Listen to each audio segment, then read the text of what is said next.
नमस्कार दोस्तों, स्वागत है आपका इस भक्ति चैनल में।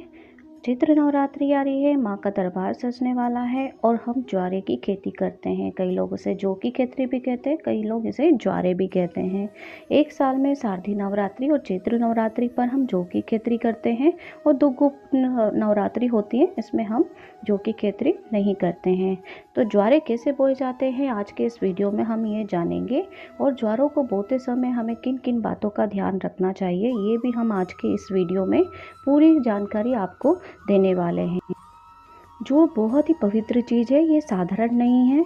जो को साक्षात नव दुर्गा मैया का स्वरूप कहा गया है, ब्रह्म का स्वरूप माना जाता है। तो चलिए अब हम जानते हैं कि नवरात्रि में, चैत्र नवरात्रि में किस तरीके से ज्वारे बोई जाती हैं। नवरात्रि में जौ की खेती कैसे करें, हम छोटी छोटी बातों का ध्यान रखें तो जौ की खेती हरी भरी रख सकते हैं। तो बस मैं आपको इस वीडियो में किस तरीके से आप अपनी ज्वारों को हरा भरा रख सकते हैं, वो आपको पूरी जानकारी देने वाली हूँ। बिना स्किप किए हुए वीडियो को अंत तक देखते रहिए। या और अगर आपने अभी तक कमेंट में जय माता दी नहीं लिखा है तो जय माता दी लिख दीजिए। तो चलिए जानते हैं जौ की खेती किस तरीके से की जाती है। सबसे पहले हम ज्वारे बोते हैं। तो जौ की खेती के लिए सबसे पहले थोड़े से जौ लेकर साफ करके एक बर्तन में भिगो देंगे। साफ पवित्र पानी लेकर 2 से 3 घंटे के लिए हम इसे भिगो देते हैं। जौ की खेती के लिए आप कोई भी मिट्टी ले सकते हैं, लेकिन काली मिट्टी लेंगे तो अच्छा होगा। मिट्टी को छान लेंगे ताकि कचरा अचरा ना हो। और इस तरीके का मैंने एक पॉट ले लिया है। कई लोग इसे कुंडा भी कहते हैं या मिट्टी का बर्तन भी कहते हैं। आपके वहाँ क्या कहते हैं इस बर्तन को, आप हमें कमेंट करके ज़रूर बताइए। सबसे पहले आप इस मिट्टी के बर्तन को आप पानी में भिगो कर रख दें थोड़ी देर के लिए। उसके बाद आप इस पर थोड़े से अच्छे से रोली कुंकू हल्दी से सातिया बना लें। इसे थोड़ा सा सजा दें, क्योंकि माँ का दरबार सज रहा है तो माँ का हम जब जौ की खेती करने वाले हैं तो इस बर्तन को भी बहुत अच्छे से सजा देंगे। या आप इसे मिट्टी का कुंडा भी कह सकते हैं। उसके बाद मैं यहाँ पे थोड़ी सी मिट्टी लूँगी, जिसमें जो बालू रेत होती है वो हमने मिक्स कर दिया है, क्योंकि अगर मिट्टी चिकनी रहती है तो हमारे ज्वारे अच्छे से नहीं बोएंगे।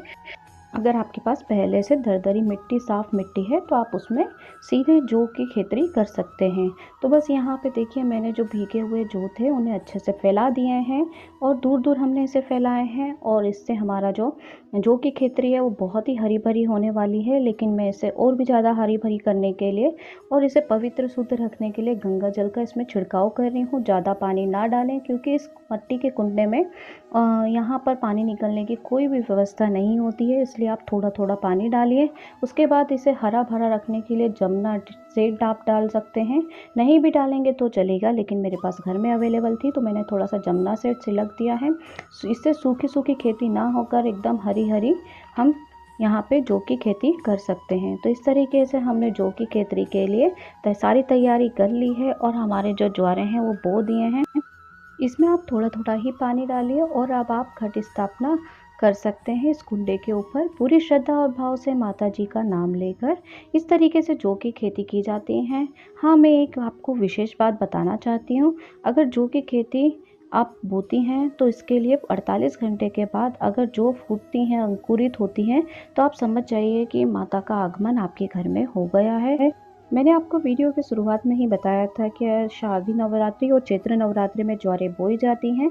अगर आप शारदीय नवरात्रि के लिए ज्वारे बोते हैं तो इस तरीके से कोई भी एक थाली या छन्नी पर आप सातिया बना लीजिए और उसे अच्छे से सजा दीजिए। और उसे जब हम ज्वारे बो देते हैं उसे ढक दीजिए 1 से 2 दिन के लिए, क्योंकि नमी के कारण हमारे जो शारदीय नवरात्रि में ज्वारे नहीं उग पाती हैं, अंकुरित बीज होने में थोड़ा टाइम लगता है। इसके लिए हम इस तरीके से थाली या छन्नी से ढक सकते हैं। लेकिन अगर आप चैत्र नवरात्रि के लिए आप ज्वारे बो रहे हैं, जौ की खेती कर रहे हैं, तो आपको ये सब करने की बिल्कुल भी आवश्यकता नहीं है। मैं आपको बता देना चाहती हूँ क्योंकि अभी गर्मी का टाइम रहेगा चैत्र नवरात्रि में, तो खुद से ही हमारे जो अंकुरित हैं वो फूट जाएंगे, अंकुरित हो जाएंगे। जौ की खेती बहुत जल्दी हो जाएगी। और हाँ, आपको एक बात और बता देना चाहती हूँ कि अगर 48 घंटे के अंदर आपके जो आपने जौ की खेती की है उसमें से बीज फूट जाता है, अंकुरित हो जाते हैं, तो आप समझ जाइए कि आपके घर में माता जी का आगमन हो गया है और श्रद्धा भक्ति से किया हुआ हर काम पूरा होता है और आपकी पूजा सफल हुई है। तो आप सभी की मनोकामना पूर्ण हो, माता रानी से मेरी यही विनती प्रार्थना है। तो इस तरीके से आप ज्वारे बो सकते हैं और ज्वारों से हमारा भविष्य का पता चलता है। बहुत सी बीमारियों में हम इस दवा का यूज़ कर सकते हैं। तो इस तरीके से आप इस चैत्र नवरात्रि के लिए आप कलश स्थापना कर सकते हैं, ज्वारे बो सकते हैं, माँ का नाम लेकर और श्रद्धा भक्ति से हर काम सफल होता ही है। तो मैं आप माता रानी आप सभी पर कृपा बनाए रखे, इसी आशा के साथ आप लोगों से विदा लेती हूँ। तब तक के लिए जय माता दी।